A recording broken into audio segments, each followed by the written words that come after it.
Um passarinho para voar precisa de duas asas. Você nunca vai encontrar um passarinho voando com uma asa só. O indivíduo, para ser bem sucedido na vida, ele tem que aprender a trabalhar com os dois lados do cérebro. Tudo aquilo que você concentra, aumenta. É assim que o cérebro funciona. Se você se concentrar nos seus problemas, eles vão aumentar. Se você se concentrar na solução dos seus problemas, a solução aumenta. Nós também temos os nossos termostatos. Você tem um termostato para dinheiro. É como se tivesse escrito em letra invisível na sua testa quanto que você vale por ano. É isso que você está ganhando.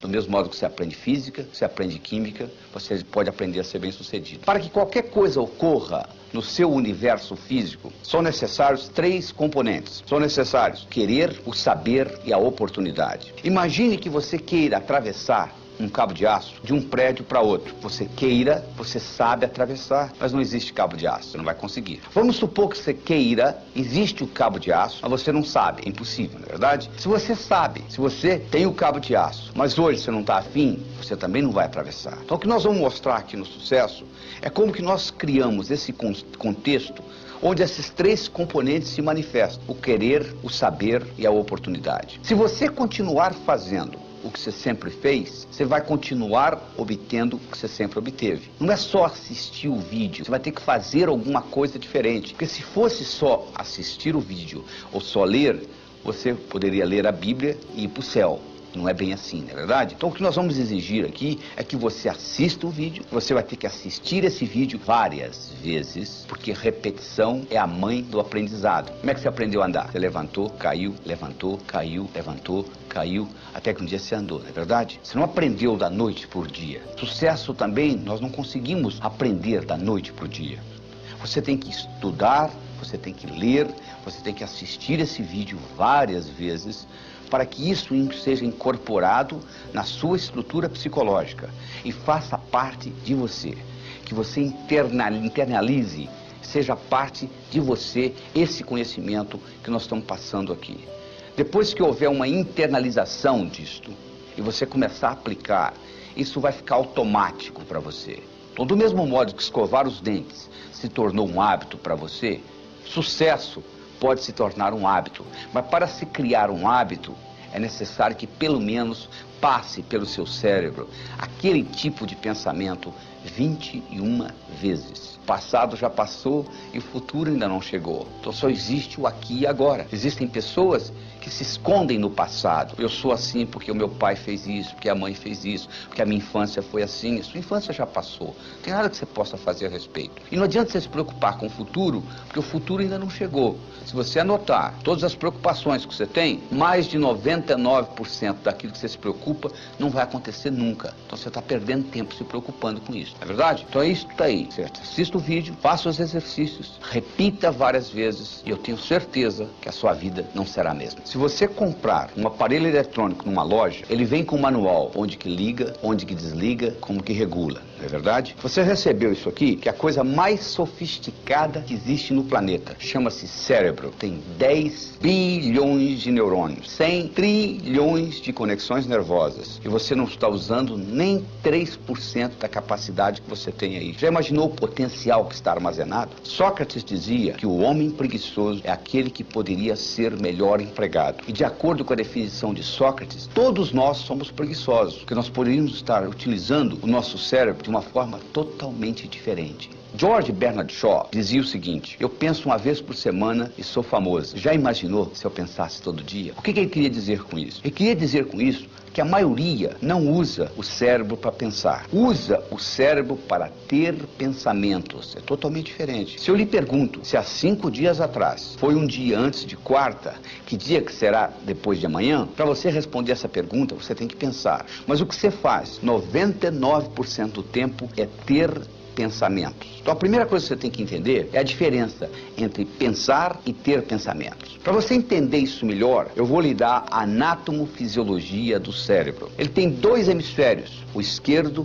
e o direito. O esquerdo armazena a razão, o direito armazena a emoção. Esses hemisférios, eles têm funções distintas. O esquerdo é digital, o direito é analógico. O esquerdo é analítico, o direito é sintético. O esquerdo pensa em preto e branco, o direito pensa em colorido. O esquerdo é detalhista, o direito é global. Você, por exemplo, tem um indivíduo que é muito cérebro esquerdo. Ele se preocupa com detalhe, mas ele não vê o todo. Ele consegue ver a árvore muito bem, mas ele não consegue ver a floresta. O indivíduo que é cérebro direito, predominantemente, ele já faz o contrário. Ele consegue ver o todo, mas ele não consegue ver o detalhe. Ele consegue ver a floresta, mas ele não consegue ver a árvore. Então o que nós estamos fazendo aqui? Nós temos que fazer um equilíbrio entre o cérebro esquerdo e o direito, entre a razão e a emoção. Todas as vezes que houver uma incongruência, uma discrepância entre o cérebro esquerdo e o cérebro direito, você paga um preço. Se você disser assim, cérebro esquerdo, eu vou roubar um banco, e o cérebro direito, a emoção disser, não faça isso não que é antiético, e você vai e rouba o banco, 10 anos depois você aparece com câncer, o que aconteceu? Houve uma incongruência, houve um conflito entre a parte esquerda e a parte direita do seu cérebro, houve uma depressão do seu sistema imunológico, e com isto você sofre um câncer 10 anos depois. Além disto, se você aprende a integrar esses dois lados do cérebro,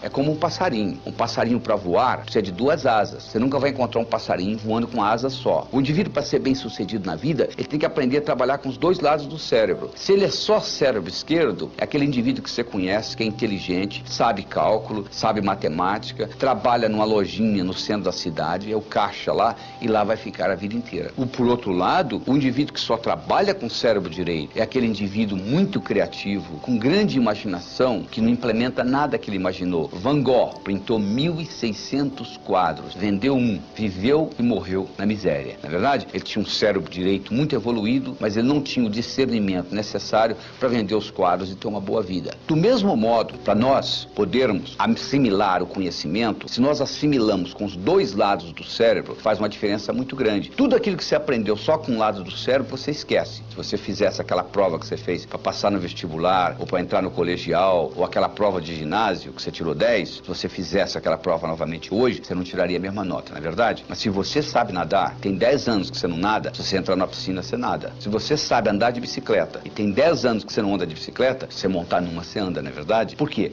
Andar de bicicleta, nadar, você aprendeu com os dois lados do cérebro. E aquilo que você fez lá na escola, você aprendeu com um lado só do cérebro. Por isso que você esqueceu. Então o que você faz? Você passa a vida inteira aprendendo, esquecendo, aprendendo, esquecendo, aprendendo, esquecendo. Mas mesmo assim, aprendendo e esquecendo, você está melhor do que aquele indivíduo que não aprendeu, não é verdade? Porque o conhecimento você esqueceu, mas sobrou alguma coisa. Sabe o que sobrou? A sua habilidade de pensar. Como é que você usa o seu cérebro para melhorar o seu discernimento, para você poder fazer decisões de uma forma melhor. Tem gente que tem dificuldade para fazer decisões. O indivíduo não consegue decidir entre uma coisa e outra. É como se uma parte do cérebro queria uma coisa, outra parte do cérebro queria outra. E ele acaba não decidindo por nenhuma das duas. E isso é muito importante se aprender na vida, porque a sua vida você está fazendo constantes decisões. E outra coisa importante que você tem que entender como o cérebro funciona, existe uma lei universal chamada lei do aumento. Tudo aquilo que você concentra, aumenta. É assim que o cérebro funciona. Se você se concentrar nos seus problemas, eles vão aumentar. Se você se concentrar na solução dos seus problemas, a solução aumenta. Então é muito importante você focalizar onde você quer gastar a sua energia.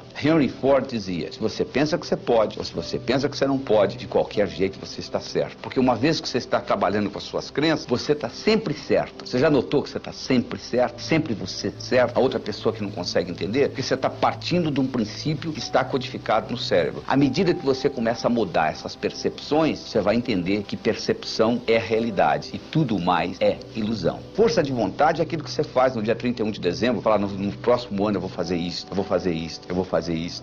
Quanto tempo isso dura? Quase nada, não é verdade? Agora, se você está automotivado, a história é totalmente diferente. Você vai fazer acontecer. É isso que nós vamos provocar aqui. Nós vamos provocar uma automotivação para o sucesso. Existiu nos Estados Unidos um indivíduo chamado Andrew Carnegie. O Andrew Carnegie era na época dele o que o Bill Gates é hoje. O que o Bill Gates é para a era da informação, Andrew Carnegie foi para a era da industrial. O Andrew Carnegie era tão rico que ele deixou o dinheiro para construir o Carnegie Hall em Nova York. Ele deixou o dinheiro para construir a Carnegie Mellon University nos Estados Unidos. E o senhor Andrew Carnegie, um dia, num momento de reflexão, ele teve um insight. Ele disse, eu vou deixar muito dinheiro para o mundo, como de fato ele deixou. Mas eu gostaria de deixar para o mundo mais mais do que dinheiro. Eu gostaria de deixar essa habilidade que eu tenho, que tudo que eu coloco a mão vira ouro. Então ele resolveu criar a chamada ciência do sucesso, o que faz um indivíduo bem-sucedido. Como ele era um indivíduo muito ocupado e não tinha tempo para fazê-lo, ele contratou alguém que o fizesse. Ele saiu procurando alguém. Uma noite, numa festa, ele conheceu um jovem de 19 anos de idade, de nome Napoleon Hill. Ele ficou impressionado com a inteligência desse jovem e ele propôs para esse jovem trabalhar durante 25 anos desenvolvendo a ciência do sucesso. E durante 25 anos, Napoleon Hill teve a oportunidade de entrevistar 16 mil pessoas. Das 16 mil pessoas que ele entrevistou, 1.000 eram milionários. Dos 1.000 milionários, ele selecionou 500, que além de terem dinheiro, tinham saúde, boa vida familiar, paz de espírito, etc. E ele estudou profundamente as características desses indivíduos e comparou com o resto. Pessoas, de um modo geral, o que elas fazem? Elas se escondem no passado ou se escondem no futuro. É muito fácil você se esconder no passado. Você reclama que você é do jeito que você é por causa das circunstâncias da sua infância, do modo que seu pai lhe batia, sua mãe te tratava, etc. Ou você pode se esconder no futuro, se preocupar com as coisas que vão acontecer. Você já prestou atenção na palavra preocupar? Pré-ocupar. O que é pré-ocupar? É você ocupar a sua mente antes da hora. Se a sua mente estiver ocupada, você não tem tempo de pré-ocupar. E como é que você ocupa a sua mente? Se comprometendo em fazer uma diferença na sua vida. Se você hoje de manhã teve no café da manhã ovos com presunto, a galinha que botou os ovos estava envolvida no seu café da manhã. O porco estava comprometido. Ele deu a vida pelo presunto, para ser transformado em presunto. Entende a diferença? No seu cérebro não existe futuro. Sabia disso? Você já acordou amanhã? Não, é sempre hoje.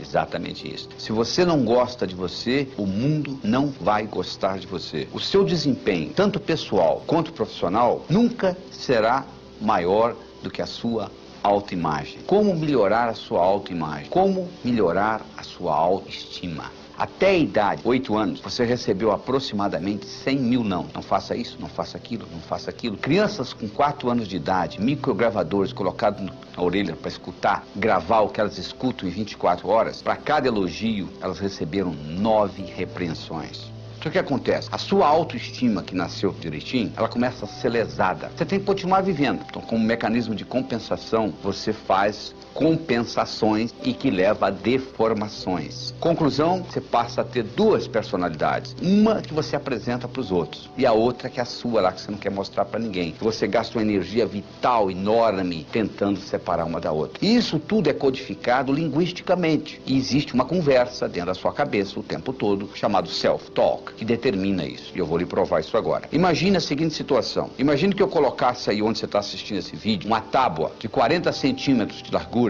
e 10 metros de comprimento. E eu colocasse no chão e solicitasse que você andasse nessa tábua de um lado para o outro. Você conseguiria? Provavelmente sim. Agora eu pegaria essa tábua e colocaria essa tábua entre os 2 prédios Twin Towers do World Trade Center em Nova York, 2 prédios mais altos de Nova York. E agora eu solicitaria que você atravessasse essa tábua de um lado para o outro. Você faria? Provavelmente não. Mas fisicamente você consegue fazer. Você não fez lá, não andaria no chão? O que acontece? Imediatamente vai aparecer no seu cérebro chamado self-talk. Olha, você vai escorregar, ó, você vai cair, ó, vai ventar, não é verdade? Você nunca deixou de fazer nada na vida porque o seu peito doeu, ou porque o seu braço doeu, ou porque a sua perna doeu. Você deixou de fazer alguma coisa na vida, que alguma coisa aconteceu dentro do seu cérebro, não é verdade? Pois é, isso tem muito a ver com a codificação que você tem da sua autoestima. Porque essa autoestima foi gerada através do seu crescimento, do seu desenvolvimento. Nos primeiros 7 anos de vida, você não tinha capacidade cognitiva. O seu cérebro funcionava como se fosse uma esponja. Você estava consciente, mas você não estava consciente que você estava consciente. Essa é a verdade. Então a religião que você tem, os preconceitos, as suas crenças com relação a dinheiro, a Deus, a amor, a saúde, a velhice, tudo isso foi codificado nos primeiros 7 anos de vida. Dos 7 aos 14, você entrou na fase de modelação. Você começou a modelar os outros. Você começou a copiar o comportamento das pessoas. Se a sua mãe dizia, não minta, mas você ouvia ela mentindo pro vizinho, você chegava à seguinte conclusão, mentir é válido. Ou seja, você incorporava o comportamento e não o que as pessoas estavam dizendo. E você começou a fazer julgamentos. Por volta dos 14 anos, você entrou na terceira fase, que é a chamada fase de socialização. Você começou a se socializar com os outros. E teoricamente, teoricamente, somente teoricamente,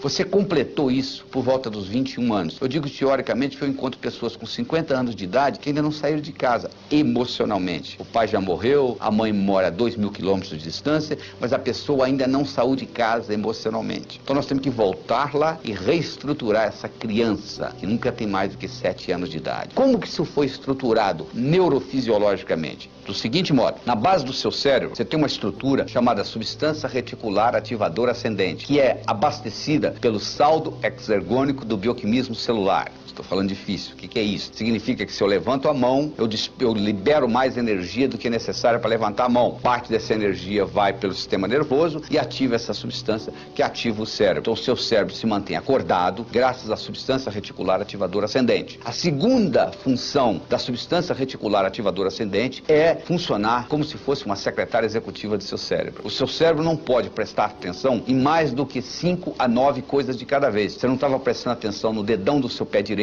até que eu falei, nem tampouco na ponta do seu nariz, nem no lóbulo da orelha esquerda, e assim por diante. Porque você não pode prestar atenção em tudo isso, no que eu estou falando, na temperatura da sala. Opa, peraí, tem que ter uma prioridade. E a substância reticular ativadora ascendente estabelece essa prioridade. Quem estabelece para ela? O cérebro. O cérebro diz, ó, isso é importante, eu quero ver, isso não é importante, eu não quero ver. Então as suas crenças foram codificadas e o cérebro diz para a substância reticular, é isso aí. Então imagina uma menina com 12 anos de idade abusada sexualmente. Ela chega à seguinte conclusão, homem não presta. O cérebro dela diz para a substância reticular, então se você encontrar um homem que não presta, eu quero saber. Quando você encontrar um que não presta, eu não quero ver. E daí para frente, o que é que ela vai encontrar na vida? Homens que não prestam. Então com isso se perpetua. E você então passa a ter a sua vivência de acordo com as suas crenças, de acordo com a sua autoestima. Tá entendendo como a coisa funciona? Se você quiser mudar a sua vida, você tem que começar mudando a sua autoestima, mudando a sua percepção, você muda a sua realidade. Coisas são óbvias, não é verdade? Mas o óbvio só é óbvio para a mente preparada. Então nós temos que preparar essa mente, e como que nós preparamos? Mudando essa janela, mudando a sua percepção. Sabe como é que eles treinam o elefante? Eles pegam uma corda, amarram no elefante, amarram numa árvore. Ele tenta sair e não consegue, tenta sair e não consegue. Ele desiste. Isso quando ele é bebê. Aí ele cresce pensando que ele está amarrado numa árvore. Quando ele já é adulto, o palhaço amarra uma corda nele, amarra na perna do tamborete da cadeira lá, ele continua pensando que está amarrado numa árvore. Nós podemos fazer a mesma coisa com pulgas.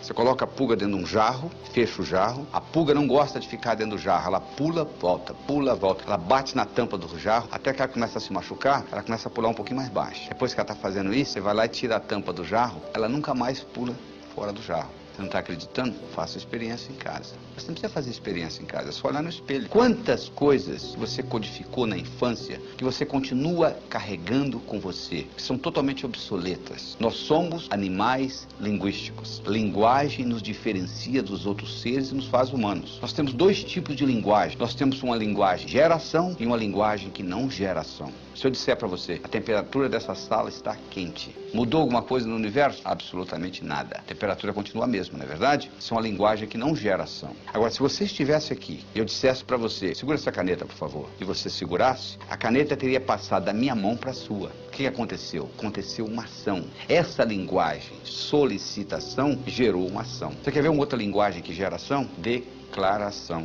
Você vai perante o juiz, homem e mulher, e o juiz diz, eu declaro vocês marido e mulher, e 5 segundos depois que ele acabou de dizer isso, você levanta a mão e diz assim, sou juiz, eu não quero me casar mais. Sabe o que ele vai dizer para você? Agora é muito tarde, você agora tem que se divorciar, porque eu já declarei, eu já criei uma realidade jurídica na sua vida, através de uma declaração. Então vamos analisar isso mais cuidadosamente. Imagine se ao invés do juiz, você fosse o seu vizinho que é bancário, pedisse a ele para lhe casar. Você acha que ficaria válido? Claro que não. Ele não tem autonomia, ele não tem autoridade para declarar marido e mulher, não é verdade? Então para você ter uma declaração, você tem que ter autoridade. Segundo, tem que acontecer no aqui e agora. O juiz não diz, eu declaro que vocês serão marido e mulher. O juiz diz, eu declaro que vocês são. E terceiro, tem que ser positivo. Ou seja, o juiz não declara, eu declaro que vocês não são mais solteiros. Isso não é declaração. A declaração é no positivo, é no aqui e agora, e alguém que tem autoridade. Agora eu lhe pergunto, quem tem mais autoridade sobre você?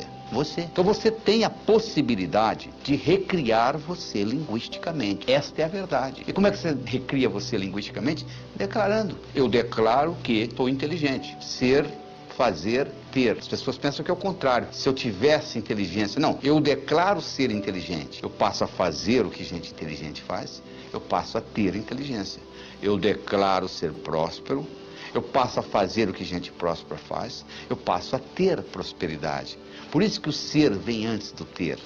Porque se você tiver o ter sem o ser, não pertence a você. Eu declaro ser a força criadora na minha vida. Significa que tudo que ocorrer de bom e tudo que ocorrer de ruim, eu sou responsável. Eu declaro ser saudável, fisicamente, mentalmente, emocionalmente, espiritualmente. Eu declaro ser sincero para comigo mesmo. Eu declaro ser livre. Significa que eu sou livre, você é livre. Eu tenho direito de pensar o que eu quiser, você tem o direito de pensar o que você quiser. Então, à medida que você vai fazendo isso, você vai mudando a cibernética do seu cérebro. Nós também temos os nossos termostatos. Você tem um termostato para dinheiro, tá? Como se tivesse escrito em letra invisível na sua testa o quanto que você vale por ano, é isso que você está ganhando. Tem um termostato para saúde, você tem um termostato para relacionamentos, e você pode modificar esse termostato através da linguagem e através da visualização. Se você visualiza e sabe visualizar com nitidez, se você sabe visualizar a cores, isso tem um impacto enorme nesse termostato. Deixa eu contar para você uma história com relação a termostato. Era uma vez um indivíduo que era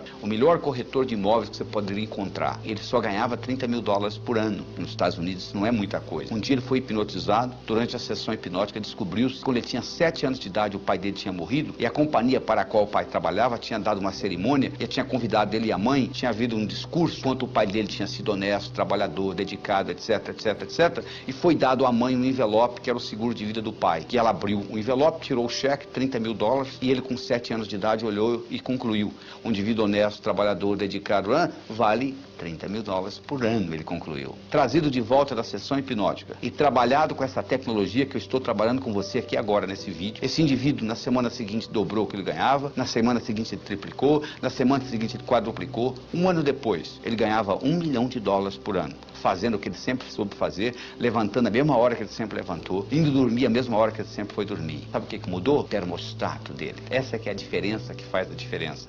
É essa mudança de termostato. Isso é que é importante, essa mudança. William James, que é considerado o pai da psicologia moderna, ele foi um filósofo, um psicólogo, professor da Universidade de Harvard. Ele tem uma frase famosa que é a seguinte: o passarinho não canta porque está feliz, ele está feliz porque canta. Porque uma vez foi perguntado ao Dr. James: Dr. James, na sua opinião, qual foi a descoberta mais importante no campo do desenvolvimento humano nos últimos 100 anos? Ele disse: na minha opinião, foi que antes pensava-se que para você fazer, você tinha que sentir primeiro. Agora nós sabemos que o contrário também é verdadeiro. Você começa a agir e o sentimento aparece. Então não fique esperando que o sentimento apareça para você começar a executar. Comece a executar, que o seu termostato vai mudar. Você começa a modificar isso e o termostato modifica. E é com isso você recria o seu passado. Imagina a seguinte situação: você pega um cigarro, você leva ele aí fora, coloca ele contra a luz solar. Você acende o cigarro? Claro que não. Mas se você colocar uma lente convergente, colocar o cigarro no foco da lente convergente, você acende o cigarro, não é verdade? Por que você acende? Porque agora você concentrou a energia solar que passou pela lente num ponto único. Essa concentração faz acender o cigarro. É tão óbvio, não é? A mesma coisa ocorre conosco. Se você pegar a sua energia vital e espalhar ela entre o passado e o futuro, não sobra energia para o aqui e agora. Se por outro lado você for capaz de concentrar isso tudo no aqui e agora, sem resquícios de passado ou de futuro, você vai poder fazer coisas que parecem milagrosas, porque você está utilizando energia no momento presente, no aqui e agora. Mas o que acontece de um modo geral? Você às vezes quer utilizar, mas dentro de você existem crenças que vão contra. Então tem-se o que na psicologia se chama de dissonância cognitiva. Dissonância cognitiva é quando você faz uma coisa e lá no fundo você não gostaria de fazer, então faz. Então, por exemplo, você gosta de dizer sim para os seus amigos, né? Se um amigo lhe pede um favor, e você pode fazer o favor, na hora que você fala não, faz. Há uma dissonância cognitiva. Quando um inimigo lhe pede um favor, você fala não sorrindo, não é verdade? Você não tem esse problema. Então, de onde que vem essa dissonância cognitiva? Essa dissonância cognitiva vem de resquícios do passado ou do futuro, que você criou na sua mente e você carrega com você. Eu vou dar um exemplo muito simples.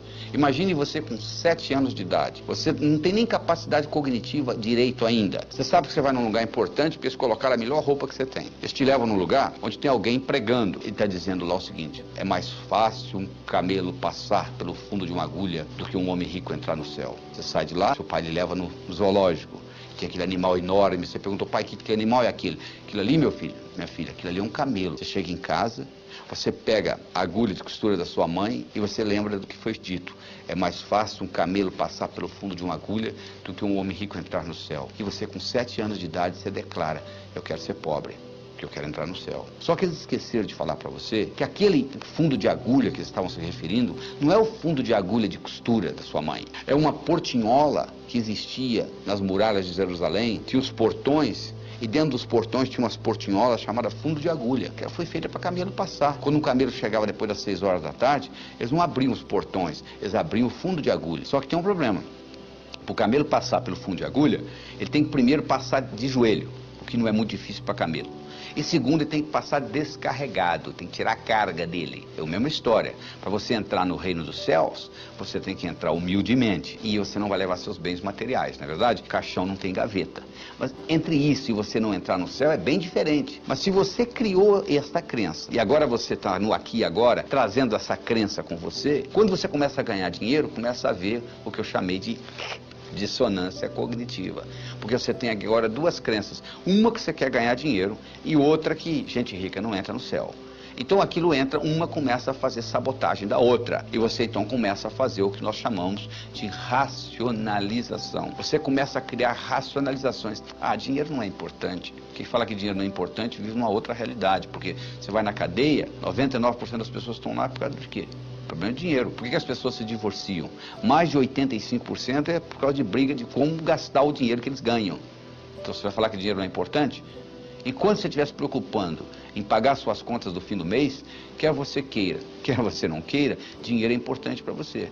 Dinheiro só deixa de ser importante o dia que você tem o bastante, e aí sim você vai se preocupar com coisas mais importantes que dinheiro. Você não tem nem ideia a força que você tem dentro de você. É igual um iceberg. O iceberg está 10% fora da água e 90% dentro da água. Você olha na superfície e você vê só aquele pouquinho. É a mesma história. Só que a nossa força está a nível inconsciente. Você conhece a história da mulher que estava dirigindo numa estrada deserta do Texas e a picape dela quebrou e ela foi consertar a picape e ela colocou o macaco para trocar o pneu que tinha furado também, etc. Na hora que ela estava levantando a picape, o filhinho dela de 4 anos de idade saiu de dentro da cabine, entrou debaixo da picape. E o macaco empenou e o menino ficou preso debaixo da picape. E ela foi lá e levantou, com menos de 50 quilos a mulher, levantou a picape para o menino sair. Agora eu lhe pergunto, de onde que ela tirou essa força? Do inconsciente. Diz que o Fernão Cortés, que conquistou o México, um dia ele estava passeando com os amigos dele a cavalo e eles foram atacados por uma tribo indígena. E eles começaram a matar o pessoal, os índios inclusive flecharam o cavalo morreu, e o Fernando Cortés saiu correndo, e os índios atrás, e ele pulou um desfiladeiro. Eles pegaram essa distância que o Fernando Cortés pulou, com toda aquela armadura dele, levaram para um campo de atletismo americano, e dificilmente um atleta consegue pular aquela distância que o Fernando Cortés pulou com a armadura. Por que ele pulou? Porque ele estava motivado, ou ele pulava ou ele morria. De onde que ele tirou essa força? Ele tirou essa força do inconsciente. Então você tem que aprender a usar esse tipo de força. Você tem que acertar por dentro para depois acertar por fora.